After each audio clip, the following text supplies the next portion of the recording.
الحمدللہ جل وعلا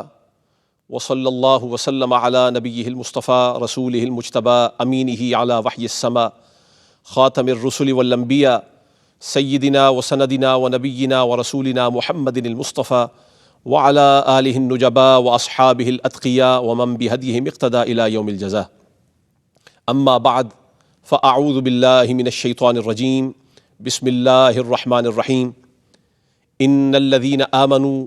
وعملوا الصالحات سیجعل لهم الرحمن ودا صدق اللہ مولانا العظیم رب اشرح لی صدری ویسر لی امری واحلل عقدۃ من لسانی یفقہوا قولی مولاي صل وسلم دائما ابدا علی حبیبک خیر الخلق کلہم محمد سید الکونین والثقلین والفریقین من عرب ومن عجم هو الحبیب الذی ترجى شفاعته لكل هول من الاهوال مقتحم وكلهم من رسول اللہ ملتمس غرفا من البحر او رشفا من الدیم۔ معزز سامعین کرام، ناظرین اعظام، الحمدللہ ہم سیدنا خواجہ معین الدین حسن سنجری خواجہ غریب نواز رحمۃ اللہ تعالی علیہ کے سالانہ عرس شریف چھٹی شریف کی مناسبت کے ساتھ مختلف نشستوں میں جمع ہو رہے ہیں، آپ کے تذکار جمیل کے ساتھ لذات ایمانیہ سے مستفید ہو رہے ہیں۔ حضرت خواجہ اجمیری رحمۃ اللہ تعالی علیہ کی ذات اور آپ کے کمالات، آپ کے اقوال، آپ کے احوال وہ عالم اسلام کے لیے مشعل ہدایت ہیں، مینارہ نور ہیں۔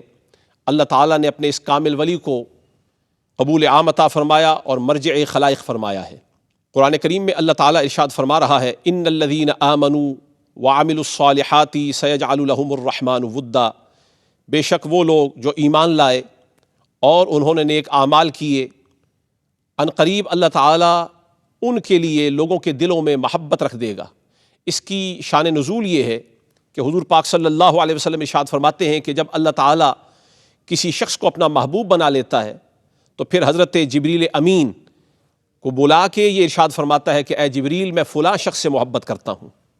تو بھی اس شخص سے محبت کر۔ تو حضرت جبریل امین رب تعالیٰ کے حکم سے اس خاص شخص سے محبت فرماتے ہیں، اور پھر پورے آسمان میں اور آسمان میں رہنے والوں میں منادی کر دیتے ہیں کہ فلاں شخص سے رب تعالیٰ محبت فرماتا ہے، اے آسمان والوں تم بھی اس سے محبت کرو۔ تو آسمان والے بھی محبت کرتے ہیں، اور پھر یہی محبت زمین والوں کے دلوں میں اتار دی جاتی ہے،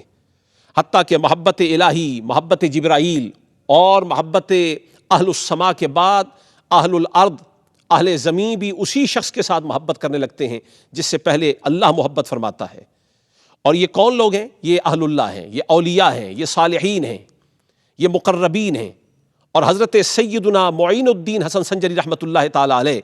آج جو دنیا ان کے مزار کے گرد نظر آ رہی ہے اور صدیوں سے چلی آ رہی ہے، ان سے محبت کرنے والے، ان کے پروانے یہ یوں ہی نہیں ہیں، اللہ نے معین الدین کی محبت کو ان لوگوں کے دلوں میں اتار دیا ہے۔ فرشتے بھی اس ذات سے محبت کرتے ہیں، اور اس کی وجہ کیا ہے؟ فرمایا فاذکرونی اذکرکم، تم مجھے یاد کرو میں تمہیں یاد کروں گا۔ جو اللہ کو یاد کرتے رہتے ہیں، اللہ تعالیٰ ان کی یاد کا سامان اس طریقے سے کرتا ہے کہ پھر مخلوق اس شخص کو بھول نہیں پاتی۔ ایک بزرگ سے کسی نے یہ پوچھا کہ یہ حق فرید یا فرید، یہ کیا آوازیں ہیں؟ یہ لوگ فرید فرید کیوں کر رہے ہیں؟ تو انہوں نے یہی جواب دیا، انہوں نے کہا یہ جو بزرگ ہیں خواجہ فرید الدین گنج شکر رحمۃ اللہ تعالی علیہ چشتیہ سلسلے کے بزرگ ہیں، انہوں نے ساری زندگی رب کو بھلایا نہیں، انہوں نے رب کو یاد کیا ہے، اور رب کا وعدہ ہے جو مجھے یاد کرے پھر میں اسے یاد رکھتا ہوں۔ یہ ساری زندگی اللہ اللہ کرتے رہے ہیں، اب اللہ ان کو فرید فرید کروا کے یاد کروا رہا ہے۔ اب لوگ فرید فرید کر کے انہیں یاد کرتے ہیں، کیوں؟ کہ فاذکرونی اذکرکم۔ لہٰذا یہ جو اللہ کے ولی ہیں، خواجہ معین الدین اجمیری ہوں، قطب الدین بختیار کاکی ہوں، نظام الدین اولیاء ہوں، فرید الدین گنج شکر ہوں، سلسلہ عالیہ چشتیہ کے، قادریہ کے، نقشبندیہ کے، سہروردیہ کے، ان کے مزارات پر جو ہجوم نظر آتا ہے، اس کی وجہ یہ ہے کہ اللہ ان سے پیار فرماتا ہے، اللہ ان کو محبوب ٹھہراتا ہے۔ یوں تو سلسلہ عالیہ چشتیہ کے اور بھی بڑے مشائخ ہیں، لیکن چشتیہ سلسلے کی جو نسبت حضرت خواجہ معین الدین چشتی اجمیری کے ساتھ ہے، جو شہرہ سلسلہ عالیہ چشتیہ کو خواجہ معین الدین اجمیری کے ذریعے سے ملا ہے، وہ کسی اور کا نصیب نہیں ہوا۔ اگر آپ چشتیہ سلسلے کی تاریخ کو اٹھا کر دیکھ لیتے ہیں تو آپ کے سامنے یہ بات ظاہر ہوتی ہے کہ حضرت ابو اسحاق شامی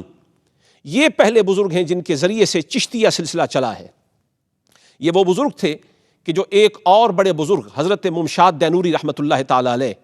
ان کی صحبت میں بیٹھا کرتے تھے، ان کی مجلس میں بیٹھا کرتے تھے، ان کی ملاقات کو جایا کرتے تھے، یہ دینور کے علاقے میں. اور یہ جو دینور کا علاقہ یہ مغربی ایران کا علاقہ ہے، کرمان شاہ کے قریب کا علاقہ ہے. تو حضرت ابو اسحاق شامی ان سے ملنے کے لیے خراسان کے علاقے سے جایا کرتے. تو جب ان سے ملنے خراسان سے کرمان شاہ کے علاقے کی طرف جاتے تو درمیان میں ایک قصبہ پڑتا ہے جسے چشت کہا جاتا ہے. اور لطف کی بات یہ ہے کہ چشت کے علاقے کو بھی اولیاء نے خود بسایا تھا. اولیاء نے اس لیے بسایا تاکہ یہاں لوگ آئیں، اولیاء کا فیضان پائیں، مجالس ذکر میں شامل ہوں، دروس کو سنیں، واعظ و نصیحت سنیں اور اس سے ہدایت حاصل کریں. اس قریے کا مقصود ہی یہ تھا بنانے کا کہ لوگ یہاں پہ آ کے نور ہدایت لے کے جائیں، نور توحید لے کے جائیں، نور رسالت لے کر جائیں. تو چشت کا جو قریہ ہے اس کی بنیاد ہی ہدایت پر ہے، نور پر ہے، اصلاح پر ہے. اس قریے سے جب خواجہ صاحب تشریف لے جاتے ابو اسحاق شامی حضرت ممشاد دینوری سے ملنے کے لیے، تو جب وہاں اپنے مرشد سے ملنے کے لیے جاتے تو وہ پیار سے اپنے اس مسترشد کو یعنی ابو اسحاق شامی کو چشتی کہا کرتے تھے. اور آپ نے یہ ایک طرح سے دعا بھی دے دی. آپ نے فرمایا کہ آپ کو دنیا ابو اسحاق چشتی کہا کرے گی اور جو آپ کے مرید ہوں گے انہیں دنیا چشتی کے نام سے پہچانا کرے گی. تو یوں چشتی سلسلہ جو ہے حضرت ابو اسحاق شامی سے چلا ہے. لیکن جو شہرت چشتی سلسلے کو حضرت خواجہ معین الدین چشتی سے ملی ہے وہ کسی اور سے نہیں ملی. الغرض خواجہ صاحب نے اجمیر کو اپنا مرکز بنایا، لیکن جس دور میں آپ اجمیر میں تشریف لے کے آئے اس کے بارے میں سید محمد بن مبارک کرمانی رحمۃ اللہ تعالی علیہ وہ اپنی کتاب سیر الاولیاء کے اندر یہ لکھتے ہیں کہ اس وقت حالات ہندوستان کے کچھ اس طرح کے تھے کہ ہندوستان مشرق سے لے کر مغرب تک سارے کا سارا کفر و شرک میں لتھڑا ہوا تھا. ہر طرف کفر کا اور بت پرستی کا دورہ تھا اور مغرور لوگ خدائی کا دعویٰ کر رہے تھے. کچھ لوگ پتھروں کو پوجتے، کچھ لوگ درختوں کو پوجتے، کچھ چوپایوں کو پوجا کرتے. اس ماحول میں خواجہ معین الدین چشتی اجمیری تشریف لائے اور ساتھ وہ ایک ربائی کی صورت میں وہ حال اس طرح سے بیان کرتے ہیں کہ ہما غافل از علم دین و شریعت، ہما بے خبر از خدا و پیمبر، نہ ہرگز کسے دیدہ ہنجار قبلہ، نہ ہرگز شنیدہ کس اللہ اکبر. حال یہ تھا کہ سب لوگ دین اور شریعت سے بے خبر تھے، خدا اور پیغمبر سے ناواقف تھے. کسی نے قبلہ کی سمت نہیں پہچانی تھی اور نہ کسی نے صدائے اللہ اکبر سنی تھی. ایسے پرآشوب دور میں خواجہ معین الدین چشتی اجمیری جب اجمیر میں تشریف لائے تو اسی کو قلندر لاہوری علامہ محمد اقبال نے اپنی نظم کے اندر کیسے قلم بند کیا. آپ فرماتے ہیں ہم سے پہلے تھا عجب تیرے جہاں کا منظر، کہیں مسجود تھے پتھر کہیں معبود شجر، خوگرے پیکرے محسوس تھی انسان کی نظر، مانتا پھر کوئی اندیکھے خدا کو کیوں کر، تجھ کو معلوم ہے لیتا تھا کوئی نام تیرا، قوت بازوئے مسلم نے کیا کام تیرا، تھے ہمیں ایک تیرے مارکہ آراؤں میں، خشکیوں میں کبھی لڑتے کبھی دریاؤں میں، دی اذانیں کبھی یورپ کے کلیساؤں میں، کبھی افریقہ کے تپتے ہوئے صحراؤں میں، شان آنکھوں میں نہ جچتی تھی جہاں داروں کی، کلمہ پڑھتے تھے ہم چھاؤں میں تلواروں کی، نقش توحید کا ہر دل پہ بٹھایا ہم نے، زیر خنجر بھی یہ پیغام سنایا ہم نے، محفل کون و مقام میں سحر و شام پھرے، میں توحید کو لے کر صفت جام پھرے، کوہ میں دشت میں لے کر تیرا پیغام پھرے، اور معلوم ہے تجھ کو کبھی ناکام پھرے، دشت تو دشت تھے دریا بھی نہ چھوڑے ہم نے، بحر ظلمات میں دوڑا دیے گھوڑے ہم نے، صفائے دہر سے باطل کو مٹایا ہم نے، نوع انسانی کو غلامی سے چھڑایا ہم نے، تیرے کعبے کو جبینوں سے بسایا ہم نے، تیرے قرآن کو سینوں سے لگایا ہم نے. خواجہ معین الدین حسن سنجری رحمۃ اللہ تعالی علیہ، ہم یوں ہی ان کو سلطان ہند نہیں کہتے، یہ وہ کامل ولی ہے جس نے لاکھوں کو کلمہ پڑھایا. حتیٰ کہ ایک واقعہ ایسا آتا ہے آپ کے مرشد کی نسبت کے ساتھ کہ ایک دن آپ کے مرشد جوش میں آئے اور اپنے خلفاء کو جمع کر کے فرمانے لگے کل صبح جو میرے دریچے سے میرا دیدار کرے گا اسے یہ مجدہ ہے کہ وہ جنتی ہوگا، وہ جنتی ہوگا. لیکن پابندی یہ ہے کہ یہ خبر کسی غیر کو نہ دی جائے، یہ انعام فقط میرے خلفاء کے لیے ہے. اب رات ہوئی، خواجہ معین الدین چشتی اجمیری رحمۃ اللہ تعالی علیہ آپ غور و فکر کرنے لگے کہ حضور نے یہ فرمایا کہ میرے دریچے سے صبح جو مجھے دیکھے گا وہ جنتی ہو جائے گا، یہ کیسا عظیم دیدار ہے. میں تنہا یا خلفاء تنہا اس سے مستفید کیوں ہوں؟ ولی کامل کے دیدار سے اگر جنت نصیب ہو جاتی ہے تو پھر اس کا حق اوروں کا بھی ہے. تو خواجہ معین الدین چشتی اجمیری ساری رات تفکر کے بعد آپ ایک نتیجے پر پہنچے. صبح جب دریچہ خواجہ عثمان ہارونی نے کھولا تو کیا دیکھا؟ سامنے ٹھاٹھے مارتا ہوا لوگوں کا سمندر ہے.